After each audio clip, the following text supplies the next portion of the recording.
Looks like it's live streaming. Please take over the call, Mataji. Hare Krishna. Hare Krishna. Thank you very much. Hare Krishna, dear devotees, please accept my humble obeisances. All glories to Srila Prabhupada and all glories to Guru Maharaj.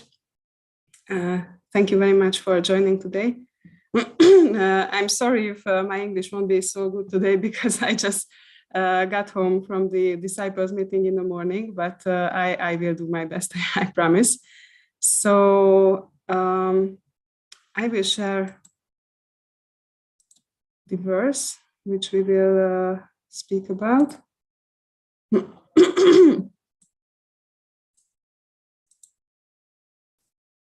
Okay. Om Namo Bhagavate Vasudevaya. Om Namo Bhagavate Vasudevaya. Om Namo Bhagavate Vasudevaya. Radha Srimad Bhagavatam ki jai. So today we are reading from Srimad Bhagavatam, Kanto 1, chapter 4, verse 4. And so the verse is Tasya putro mahayogi samadrin nirvikapakaha ekanta matirunnitro kuto muda hiveyate. Srila Prabhupada's translation. His, Vyasadeva's son, was a great devotee, an equibalanced monist whose mind was always concentrated in monism. He was transcendental to mundane activities, but being unexposed, he appeared like an ignorant person. Srila Prabhupada's purport. Srila Shukadev Goswami was a liberated soul, and thus he remained always alert, not to be trapped by the illusory energy. In the Bhagavad Gita, this alertness is very lucidly explained. The liberated soul and the conditioned soul have different engagements. The liberated soul is always engaged in the progressive path of spiritual attainment, which is something like a dream for the conditioned soul. The conditioned soul cannot imagine the actual engagements of the liberated soul. While the conditioned soul does dreams about spiritual engagements, the liberated soul is awake. Similarly, the engagement of a conditioned soul appears to be a dream for the liberated soul. Conditioned soul and the liberated soul may apparently be on the same platform, but factually they are differently engaged, and their attention is always alert, either in sense enjoyment or in self-realization. The conditioned soul is absorbed in matter. The conditioned soul is always absorbed in matter, whereas the liberated soul is completely indifferent to matter. This indifference is explained as follows. So it's explained in the next verse.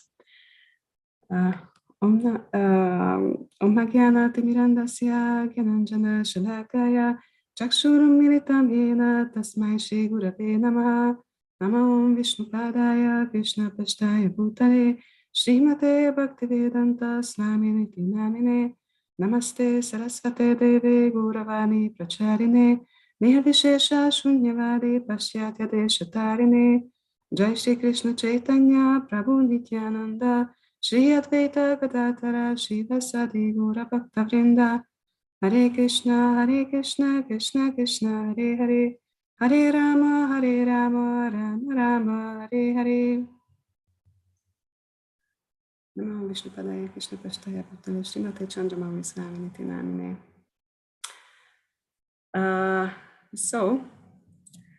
This verse speaks about the differences between a conditioned soul and a liberated soul. And some time ago, I had an experience that while walking to the temple here in Budapest, somebody came on the street and he was, in trousers and t-shirt. He was speaking on the phone quite loudly, very much into that discussion. And he had sunglasses and stuff. And as this person, this man didn't have hair, and devotees are so Prabhus are shaved. So whenever I meet someone like this near the temple, I just start to examine the person. Maybe I know that person. And as I was walking closer to him, I just came to find out that he was one of the devotees, actually the temple president. And it was so funny because I just also reminded that when sometimes during winter time I was walking to the temple, also in jeans, big coat, hat on my head, and also because it was very cold and I had problems. So I needed to keep warm my face. I wore a mask also, and sometimes I met devotees and we just almost walked beside each other, because when you see someone like this, not in sari, not in dhoti, sometimes we just don't recognize each other. And it's something similar when it's about liberated souls and conditioned souls, or I would say devotees and materialists, because many times on the surface we do exactly the same things. Devotees also have to eat, also have to sleep. Many times they also have to work, not all the time, but many times. Devotees also have children. They have to take them to kindergarten, to school. They have to most of them maintain a home, pay the bills. And it's the same, even if they are devotees or non-devotees. And I just remember I once heard a class from Urmila Mataji, and she was asking the devotees to make a list of different kind of spiritual activities. And if you think about it, we just come up with reading, transcendental literature, of course, chanting, doing my service, going to the temple, taking darshan of the devotees too, but taking darshan of the deities in the temple, and so many other things. But when she asked the devotees to list material type of activities, then this came up that paying the bills, going shopping, going to the office to work, and stuff like this. And Urmila Mataji emphasized that actually Krishna consciousness is that whatever we do it for Krishna. So obviously, because the main point is to remember Krishna, to do everything for him. And Krishna also says in the Bhagavad Gita that we should just do whatever we do, but do everything for him, remember him. And this way, if we do our daily activities, but we do them for Krishna, then actually these activities become spiritualized. So they fall into the first category in that case, which is spiritual activities. And she had a very nice expression that we should be actually Krishna's secret agents, which, if someone is a secret agent, then the goal is to remain uncovered, I think. So nobody notices who he or she is, that he's working for someone else. The main point is that, you don't seem to be who you really are. But below the activities, if you're not just looking at the surface, then you will find something different, something deeper. And this is actually what devotees do, that we are here in the material world, and many times we also do these kind of activities, which all other materialists do, but we do this with a different consciousness. So many times you see devotees go for book distribution. And for many people, they are just people who are selling books on the street. what is the difference that, oh yeah, some people sell books on the street, some people sell books in stores, but selling books for them. But obviously there is a difference between selling or distributing Srila Prabhupada's books or distributing romantic novels or something like that. Also, for example, when there are Harinams, festivals, sometimes devotees just jumping in joy and dancing happily. And non-devotees also dance. So these parties used to be a bit different mood, but I also attended previously some gatherings which were, for example, some countries dance, these national type of dances.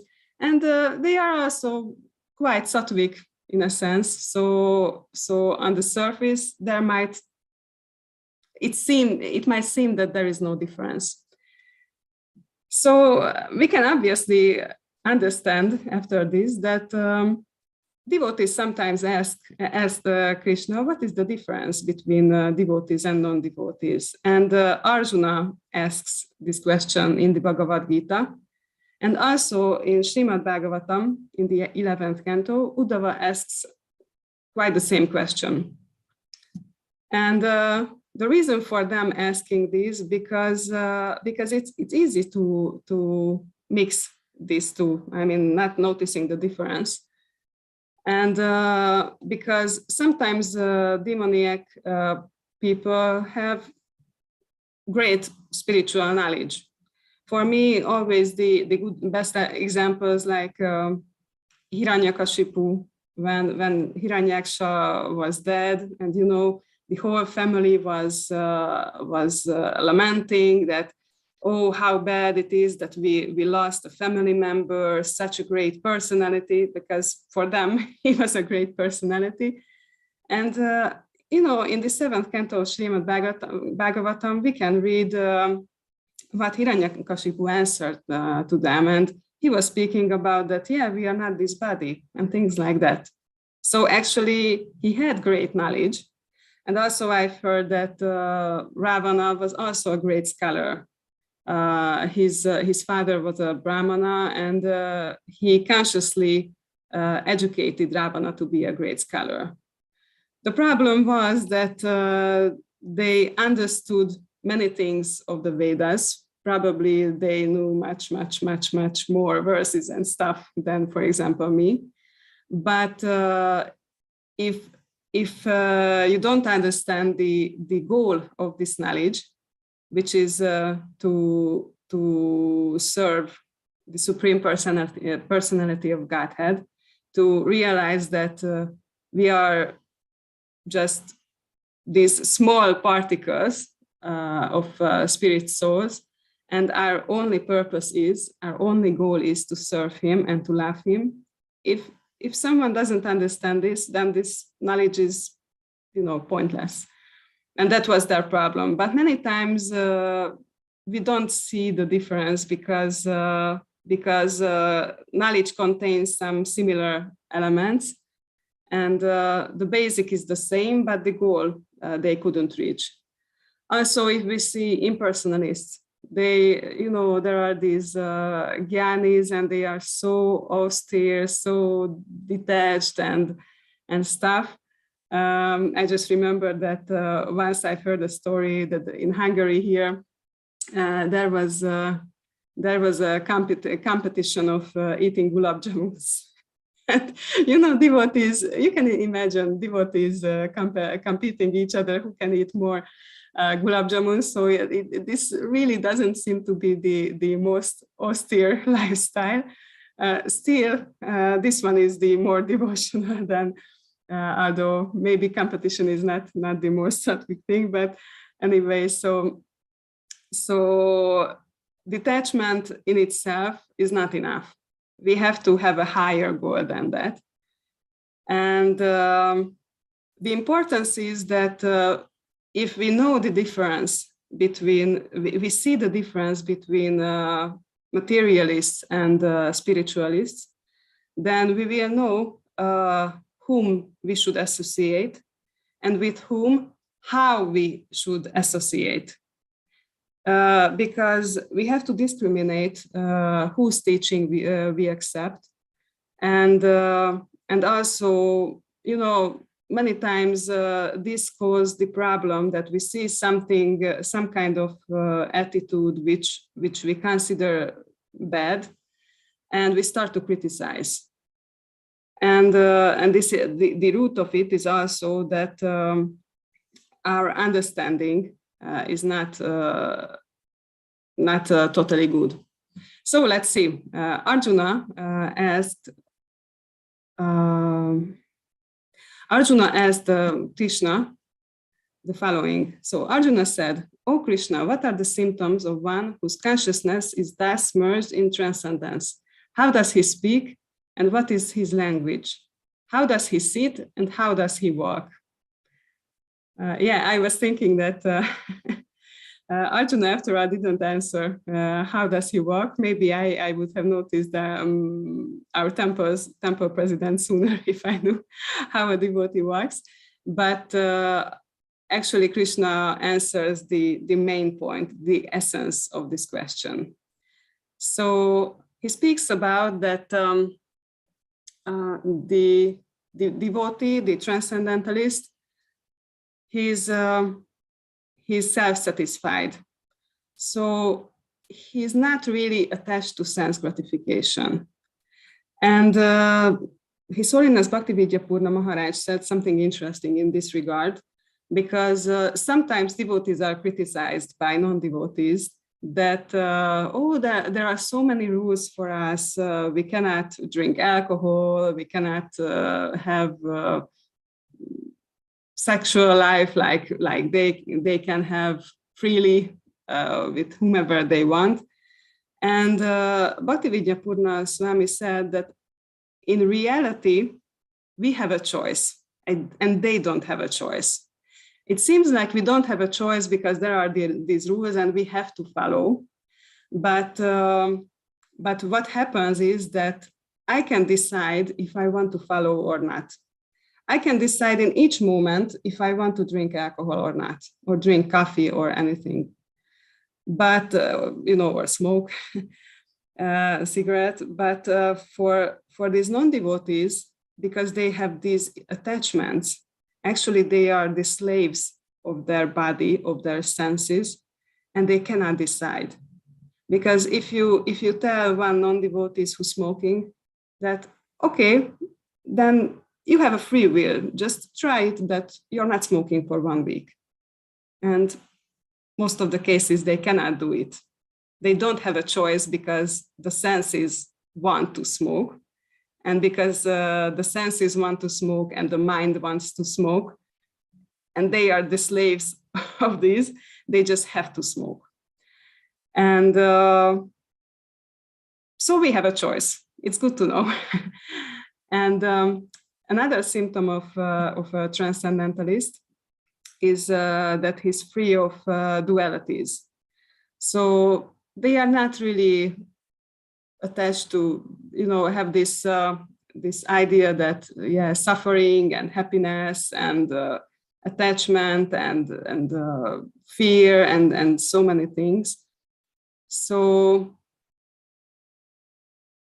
sorry, I just wanted this one. So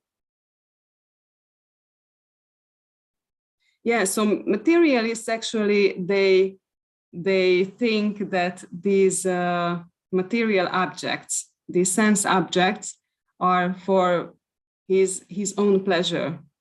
And because many times he just doesn't get it, he just laments whenever he doesn't get them, whenever he loses them. They just suffer, because obviously in this material world is nothing is eternal. We don't have anything for eternity. And obviously whatever we want, we will lose. That's for sure. The only difference is that sometimes we don't even get it. So lament is surely to come. And about these dualities, I found one interesting story, which I would like to share. that once there was a sage, and he performed kirtan in his life, and he had two disciples. And at one point of his life, there was a pond near his hut, and he saw a stork which wanted to catch a fish. And so he thought that oh, poor fish, it's chased by the stork and will be eaten. And because of this principle of nonviolence, the sage wanted to save the fish and just chased away the stork. And not much later, this sage had to give up this body, and he got to the abode of Yamaraj, and in the end he had to go to the hellish planets. And the reason was that he chased away this stork.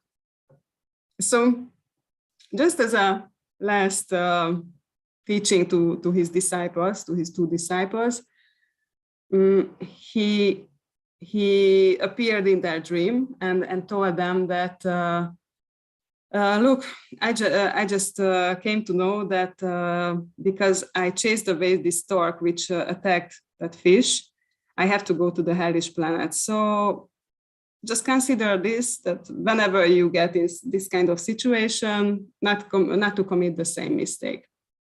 So the first disciple really remembered this, and there came a situation when he also saw a stork attacking a fish at that pond. And he just remembered, oh yeah, Gurudev said that it's not a good thing, the result won't be good. So he just let the stork chasing the fish, and the stork got the fish and ate it. Not much later, this disciple also had to leave his body, and he also got to the hellish planets. And the reason was that he didn't chase the stork away. And he also thought that, okay, there is my God brother, this other disciple. So he appeared in the other disciple's dream and taught him that, I didn't chase away the stork, but I got the same result. So I don't know, you just do whatever you want, but this is what happened. So this other disciple, he saw again the same situation. So there was the stork chasing the fish, and he just thought that, I don't know whatever is best. I don't know if chasing the stork or not chasing the stork, but please, my dear Lord, just give me shelter. And he was in this meditation when he left his body, and so he got to the spiritual world. And so Narada Muni saw this whole situation and didn't really catch what happened here, and he approached Krishna to explain what happened. And Krishna said that in the first case, when the sage chased the stork away, what happened was that the stork was hungry, and because it couldn't eat, the stork died after all. But in the second case, the stork wasn't hungry. The stork just wanted to kill the fish for fun. So in that case, that was the aggressivity, or how to say. So that was the bad decision. However, in the third case, the devotee just surrendered to Krishna, and that's the entrance ticket to the Vaikuntha planets. So the story really shows very nicely that if we are attached to these dualities, we will commit mistakes, because actually there is no difference between them. So on the material level, it seems that there is difference, but actually both is material. Piety or sin, both is material, and just chains us to the material world. So Krishna also told to Arjuna talk to him about the importance of transcendental knowledge. So we know that the reason of suffering in this material world is ignorance. So knowledge is the very thing which can cut, these chains of ignorance and can help someone to get liberated. And he also speaks about this higher taste in that part, because knowledge in itself or being detached in itself is not enough. What gives the essence to everything is that we are connected to Krishna. That will give the higher taste, actually, and that will help us to get out really of the material world, because even these jnanis, they get out of the material world for some time while merging into Brahma Jyoti, but it's not permanent also. And I would like to share something with you. It's also from Bhaktividya Purna Swami. If after we spoke about gulab jamuns and higher tastes, so probably you will also like this called Rasgulla Tattva. I share this other screen, just a minute.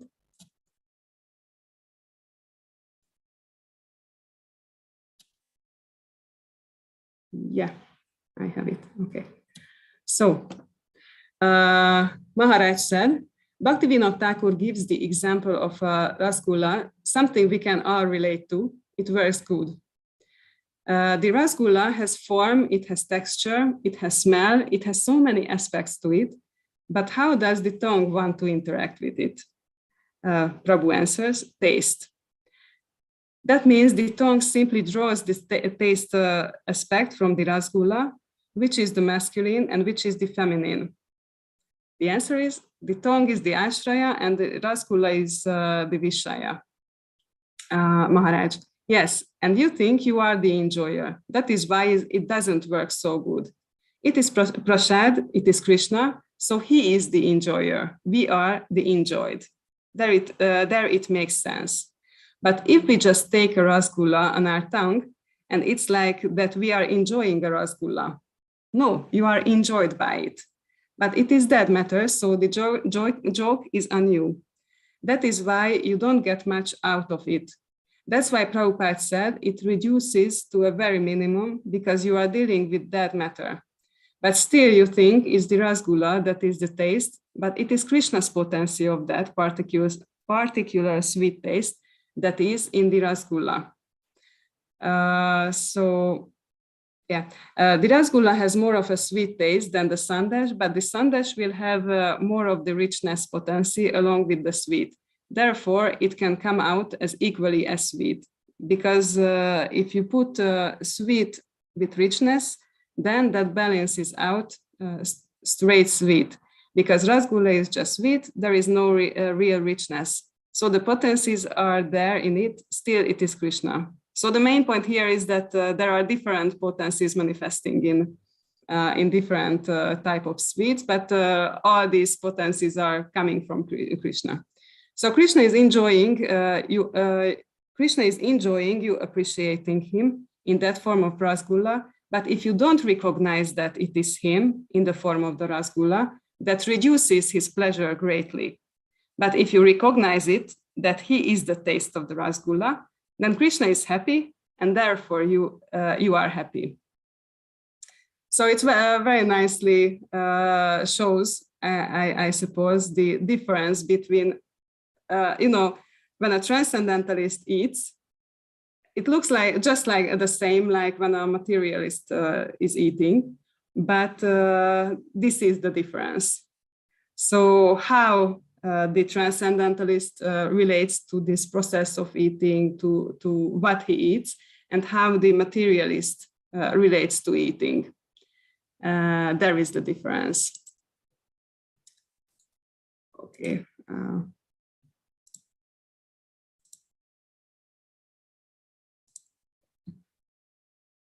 So we just spoke about what was Krishna's and Udhava's discussion. Krishna's and Arjuna's discussion, and now let's see what he said to Udhava. So Udhava's question is, "Oh my Lord Achyuta, the same living entity is sometimes described as eternally conditioned and at other times as eternally liberated. I am not able to understand, therefore, the actual situation of the living entity. You, my Lord, are the best of those who are expert in answering philosophical questions." So here comes the important part for us now. "Please explain to me the symptoms by which one can tell the difference between a living entity who is eternally liberated and one who is eternally conditioned. In what various ways would they remain situated, enjoy life, eat, evacuate, lie down, sit, or move about?" So what happened here that in previous verses, Udhava spoke about that, I just see that these liberated souls do just the same activities as conditioned souls. So how can I tell the difference? It's similar like Arjuna's question about walking, sitting, and Krishna's part of Krishna's answer, which he started with, was that actually this question is how to say, in a sense, it's not valid because we are not really conditioned. In a sense, we don't have chains on us. We are not in a different state. We are always spiritual. It's just that we have this illusion that we are conditioned. So, but we can, we can use this terminology. It's just not to have wrong ideas about what's happening. So illusion is the cause of us thinking that we are conditioned. The main part of his answer was that those who are liberated, they see that they are transcendental and they are not this body. So just as someone has a dream, and those who are liberated can be compared to someone who is already awakened and just remembers that he had this dream, and he no longer thinks that I am that person who I don't know, who was swimming in the ocean in the dream or whatever. So he knows that he's not that body which he saw in the dream. However, those who are conditioned, they can be compared to those who are still dreaming, who think that yes, I am the one who's doing this and that in the dream. And another difference that the transcendentalist, the liberated person, doesn't think himself to be the doer. So he knows that the senses are engaged in different activities. And the senses are just the products of the modes of nature. And also the sense objects are the product of the material nature. So just there is an interaction between different kind of products of the material modes of nature. And the spirit soul doesn't really do anything with them. So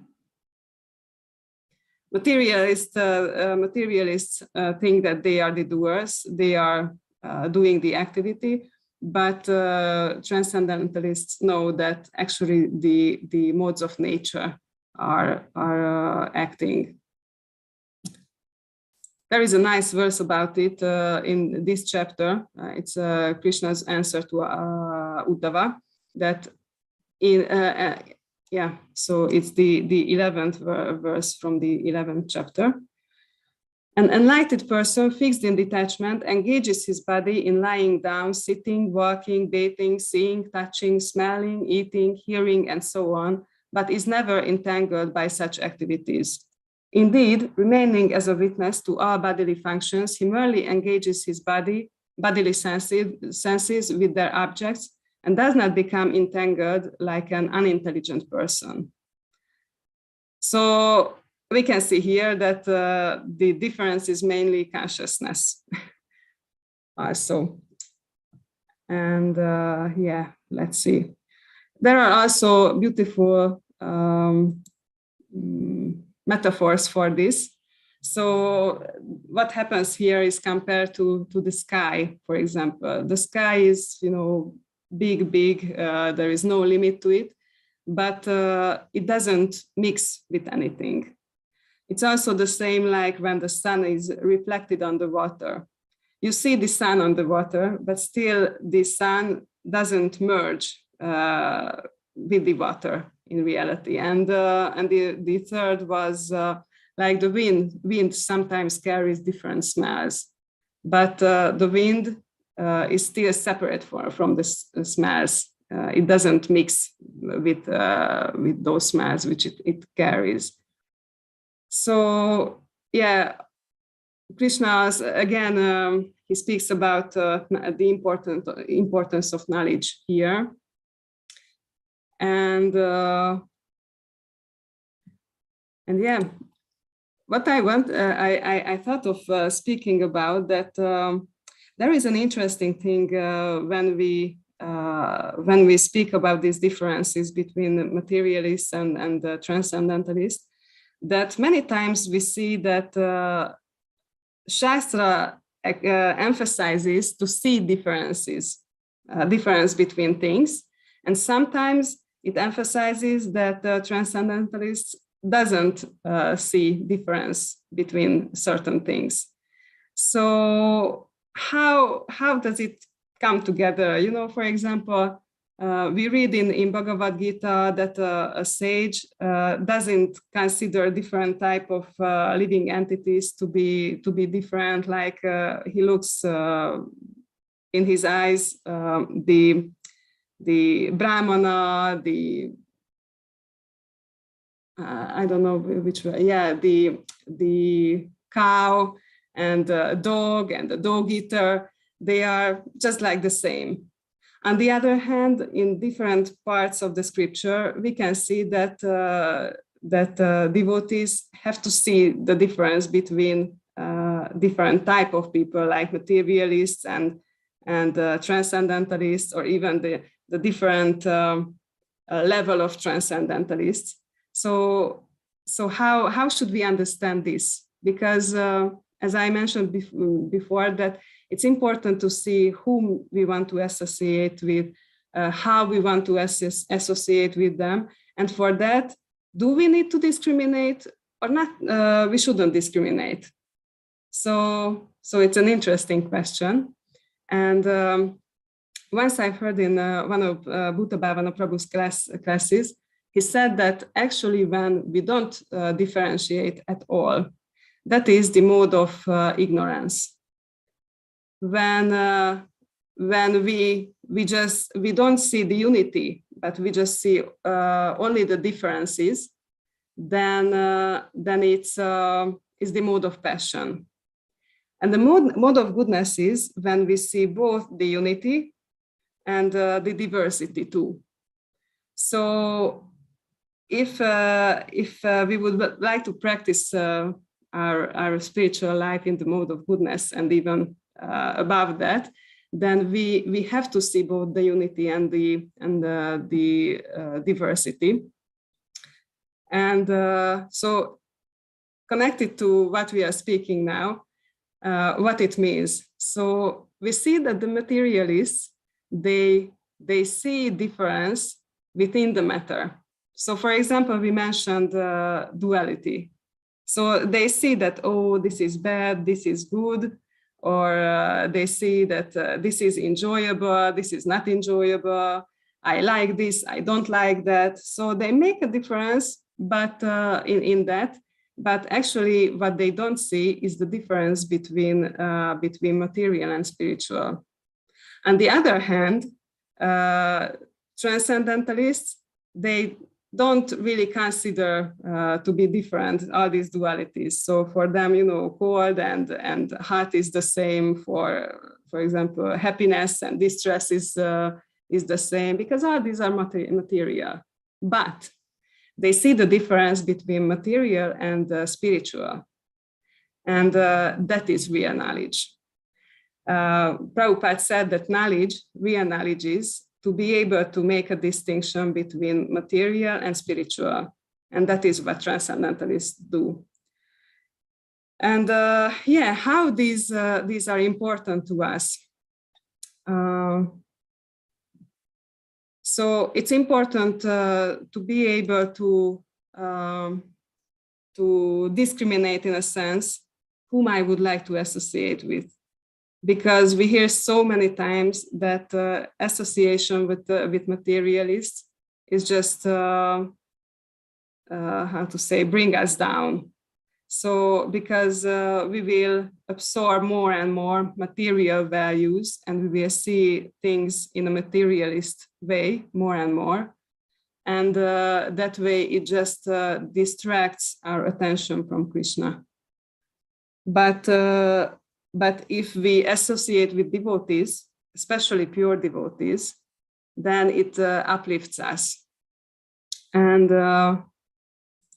there is a very strong message in Srimad Bhagavatam, Kanto 5, chapter 18, verse 12. It says that all the demigods and their exalted qualities, such as religion, knowledge, and renunciation, become manifest in the body of one who has developed unalloyed devotion for the Supreme Personality of Godhead, Vasudeva. On the other hand, a person devoid of devotional service and engaged in material activities has no good qualities. Even if he is adept at the practice of mystic yoga or the honest endeavor of maintaining his family and relatives, he must be driven by his own mental speculations and must engage in the service of the Lord's external energy. How can there be any good qualities in such a man? And so many times we hear even from devotees that, oh, non-devotees are sometimes so much kinder than devotees, and stuff like this. And this is actually a very dangerous way of thinking because of two reasons. So one reason is that because we consider them to be kinder, nicer, and easier to associate with them, maybe we will start to associate with them. And the other reason is that if we think this way, then we will start to criticize the devotees. And both these symptoms are bringing us down, really. So we really should check our thoughts when we start to think like this, because these non-devotees, they just, they are doing everything because of the urge of their senses. As I mentioned before, quoting Bhaktividya Purna Swami, that they are the slaves of their senses. They don't really have a choice. Different different modes of nature are affecting them. And sometimes this mode is more prominent, sometimes that mode is more prominent. So it's all the time it's changing. And maybe there is a good relationship now, but there will be a change in the modes of nature, either in him or in me, and then the relationship will suffer. So it cannot be permanent, it will always be temporary. And if we want to count on this kind of relationship, it's just not possible. Also, Bhutta Bhavana Prabhu said once that many times in these cases, we compare the materialists in the higher modes of nature to the devotees in the lower modes of nature. And, many times we see materialists who are doing charity work and stuff like that, who are clean and nice and kind, to devotees who are still in the beginning of their practices or something like that. And it's not really, how to say, so not really, doesn't really show the truth. So if we really want to compare them properly, then those people from the materialist, we should compare them to our senior devotees, to spiritual masters like them. So then it will be a better comparison. And many times you see that for devotees, we are practicing, we are all the time pushing our limits. We just try to follow these regulative principles. And in the beginning, for quite some time, it's difficult. There is some kind of frustration because we are not used to it. So, for example, when someone doesn't eat for some time, I remember I was on a diet and I was waiting and waiting and waiting. Oh, okay, it will be noon soon. I can take lunch, but still the person who brought the lunch for me didn't arrive. And oh, when will my lunch come? And I was more and more nervous. And immediately when I got my lunch and could eat, I was peaceful. And the devotees are a little bit like in this kind of state that there is some frustration. For non-devotees, it's not there because they just satisfy their senses. So we should also take this into consideration. And also one thing, that we expect the devotees to be perfect. And the devotees are not perfect. We are on the way to become perfect, and that's a difference. So many times they say that we tend to notice the spots on the moon. We don't consider that how bright the moon is on the night sky. We just immediately see the spots. And it's not, from non-devotees, we don't really expect that. So we see them with a different kind of judgment. And yeah, I think I will stop here because it's just really time has gone, and I already said a lot. Maybe if there is any kind of how to say, correction or realization or question, we can discuss. If there is nothing, then I can continue a little bit, but it would be nice to discuss what we spoke about already.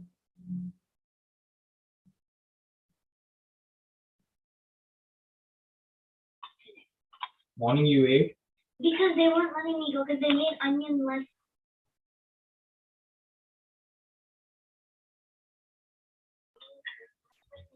Hare Krishna, Mataji. Hare Krishna. Yeah, thank you so much for this class, Mataji. Thank you so much. I really liked many points, and it's nice to see you're always giving nice references from the other verses also, which are related to the topic. I really like the examples of gulab jamun and rasgulla. The rasgulla, Yeah, that's my favorite. The rasgulla example was really nice. Thank you so much for sharing that.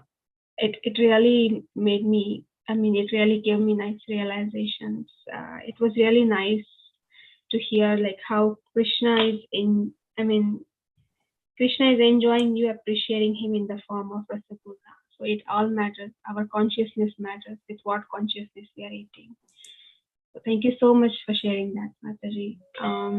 So now it's time for our question and answer session. So if anyone has any question, realization, please go ahead. It would be nice to see you all. So please turn on your videos if possible. Please put your question in the chat, or you can just raise your hand and I'll go ahead with your question or realization. Thank you.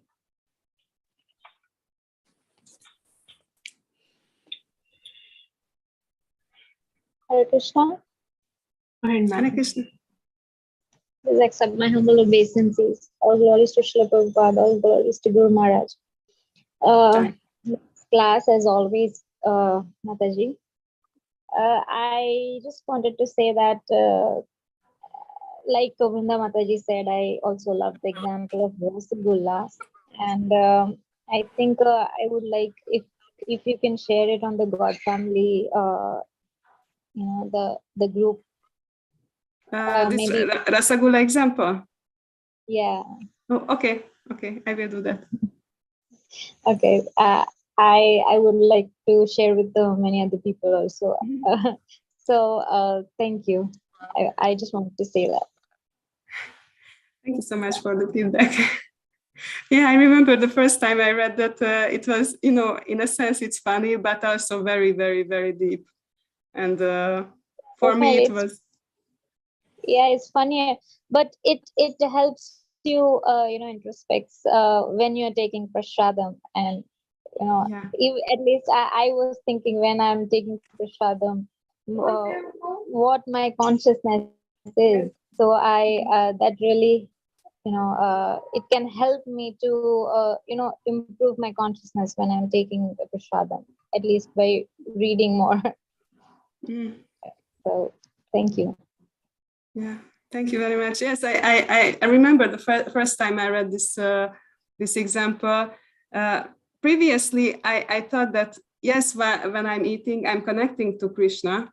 But this ending part, that when I appreciate the taste, which is coming from Krishna, and it makes Krishna happy, it was just so deep for me that, yeah, I could really do that. And why didn't I do that? And why didn't even I think about that previously? So yeah, it's really nice. I very much like things from Bhakti Vidya Purna Swami, because he has such deep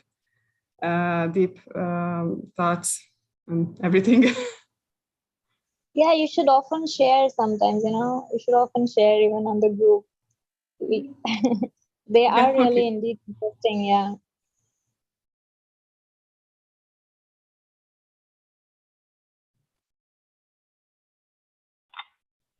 Thank you, Namrata Mataji. Sakshi Mataji, please go ahead.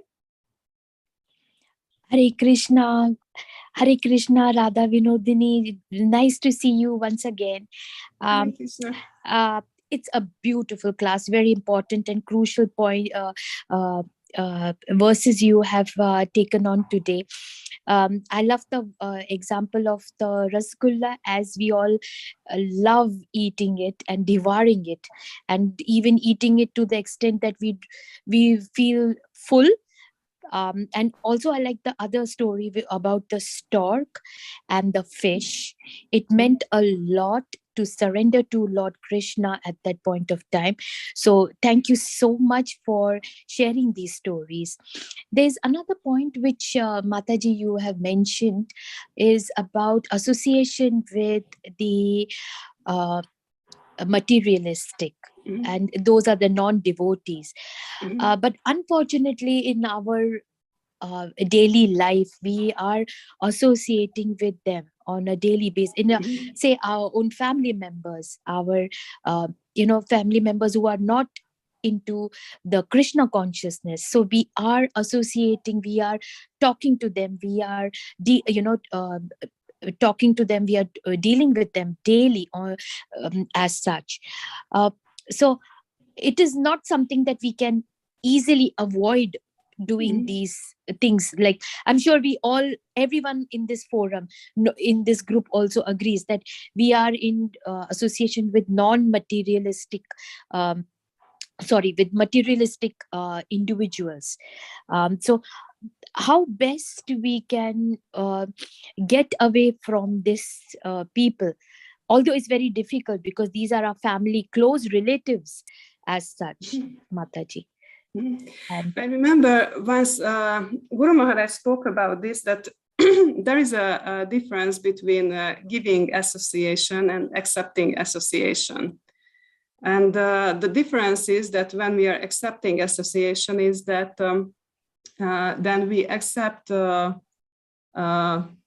principles or priorities, values. So, for example, when devotees go out on the street distributing books, they are also associating with many, many non-devotees, but they are there to give something. And it's not that someone will tell them some kind of understanding that, yeah, I think this and that about God. I think God doesn't exist. And it's not like the devotee starts to think that, oh yeah, maybe he's right. And why I'm staying here? Because God might not exist. So this is the difference, that they are there to give something, and doesn't really take the association and these values.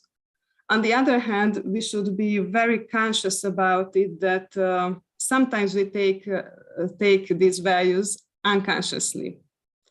For example, I have one relative who is, I don't know how to, I just say it directly anyway. So he's kind of a nationalist, and against Jewish people. And very many times he speaks against them, and I really want to avoid this, because I don't think it's true, but because he's close family member, obviously I cannot avoid it all the time. And at some point I just realized that I think he's totally not right, but there are some in some subtle way, I have this preconceptions, which I unconsciously absorb because I've heard it so many times. So it's not that I wanted to accept these things, but still these are working. So yeah, we have to be very conscious about it. I also heard that once I asked something about this from Guru Maharaj, and he said that one thing which I can do is that after these kind of discussions happen, just go and chant, because that will give another level to thoughts. Yes. So this by summarizing, so we really have to give association to those who are on the materialistic people, and not accepting these values, but also paying attention that sometimes we accept them unconsciously and try to avoid it, or try to how to say, compensate it with spiritual things. Okay. Thank you so much, Mataji. Thank you so much. Beautiful explanation and beautiful class. Thank you once again from the bottom of my heart. Hare Krishna. Thank you very Mataji. much for your question. Thank you.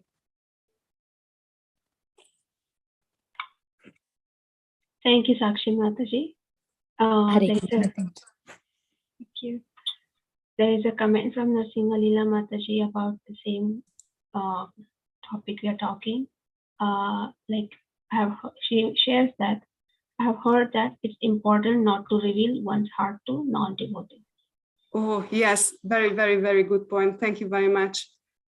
Yes, I also heard about this topic, and because sometimes I also made this mistake, actually, because I had some kind of difficulty, and I was at the office, and somehow we just started to speak about this with one of my colleagues.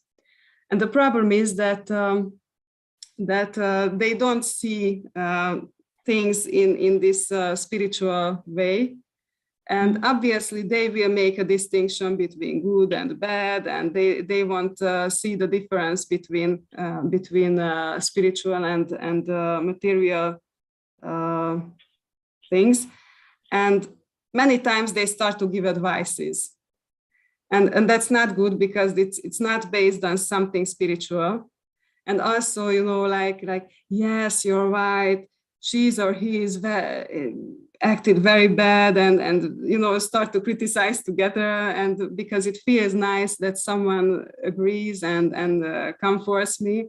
So I just had this experience that even with devotees, we have to be a little bit careful whom we reveal our hearts to, because everybody has good intentions, but we are on our path towards Krishna, and there is difference in our knowledge.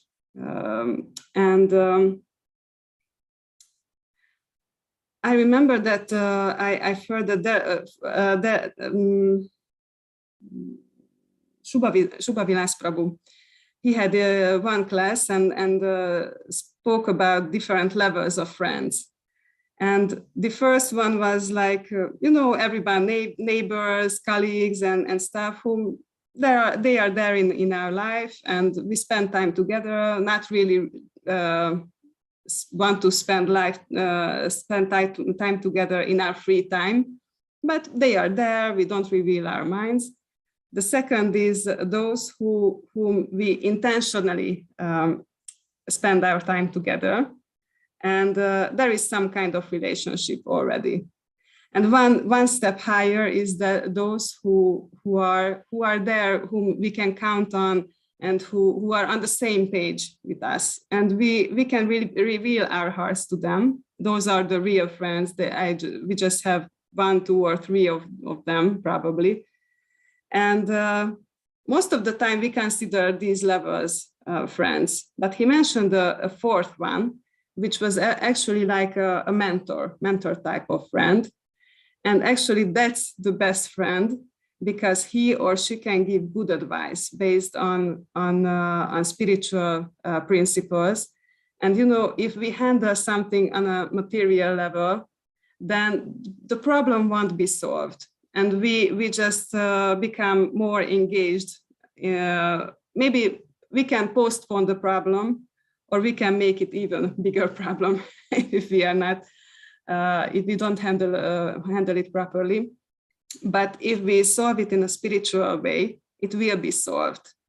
And the senior devotees who have great spiritual knowledge, they can give good advice. So yeah, that's why important. Thank you very much, Nishingalila Mataji, for mentioning, because it's really important. Yeah.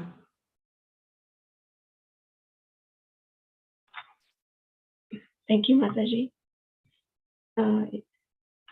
Is there anyone else who would like to share any realization or ask any question?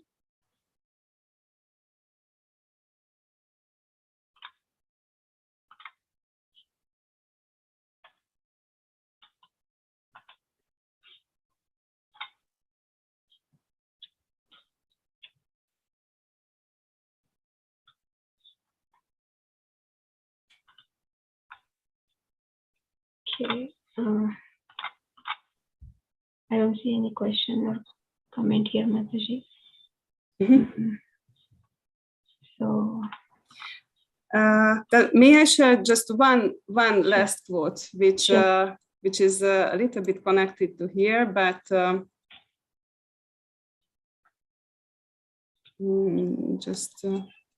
yeah, I have it.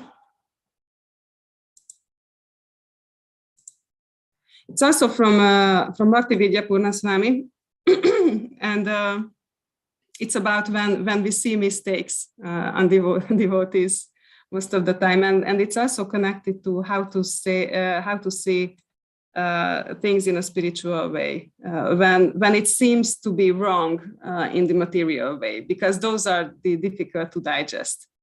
So he says this: we always have to remember ultimately Krishna is in control. Because like you said, your false ego gets disturbed by this superior acting in an improper way. So it may be correct, you may, means on the platform of justice, you may be right. But we have to remember just the principle of justice on its own is simply pranamaya. So now pranamaya to manomaya, to vijnanamaya, to anandamaya. So Krishna is looking at how to get you to anandamaya. So we might have to mess with your pranamaya righteousness until you kind of surrender. And then after that, you see, it goes nicely. So we also have that aspect in the mix, is that we may be right, but then how we are right. That is what is our attitude. Our attitude may be wrong. What we are saying may be completely right, but the attitude is wrong. So for Krishna, then that is the pradyumna aspect, is the attitude. And that then makes the qualification and how you can use it properly.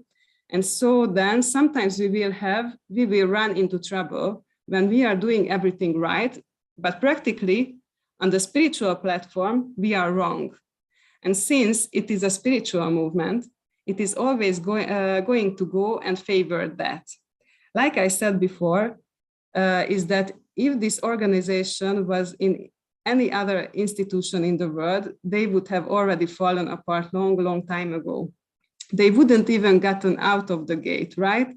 But here it is still going on and in many areas flourishing. Why? Because if someone follows, it works. And if someone doesn't, it gets slowed down. It is going to happen.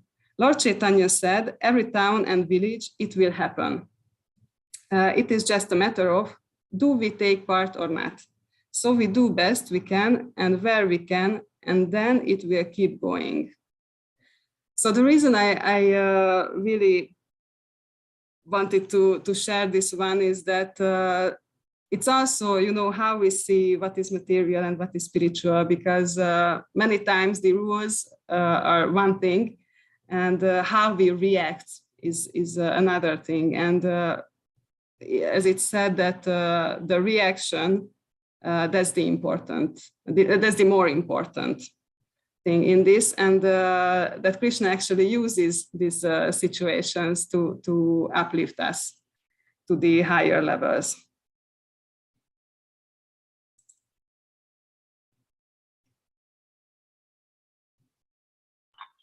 Thank you, Mataji, for sharing. That was very nice. Thank you so much.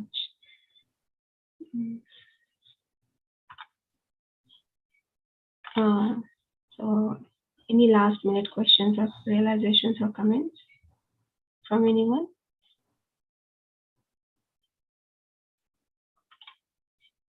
Okay, so if there are no questions, comments, then Mataji, with your permission, should we end the call here? Yes, thank you very much. Thank you so much, Mataji, for your time and association and always enlightening us on different topics. And we look forward to your association again. I would like to pay my obeisances to you and all the devotees on the call. Ananta Koti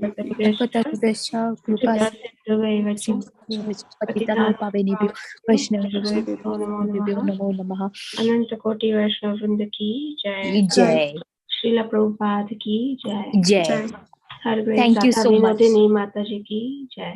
Jai. Guru Bhakta Vrinda ki jai. Guru Maharaj ki jai. Jai. Thank you, Mataji. Thank you. Thank you all so much for joining. Hare Krishna. Thank you. Hare Krishna. Krishna. Hare Krishna.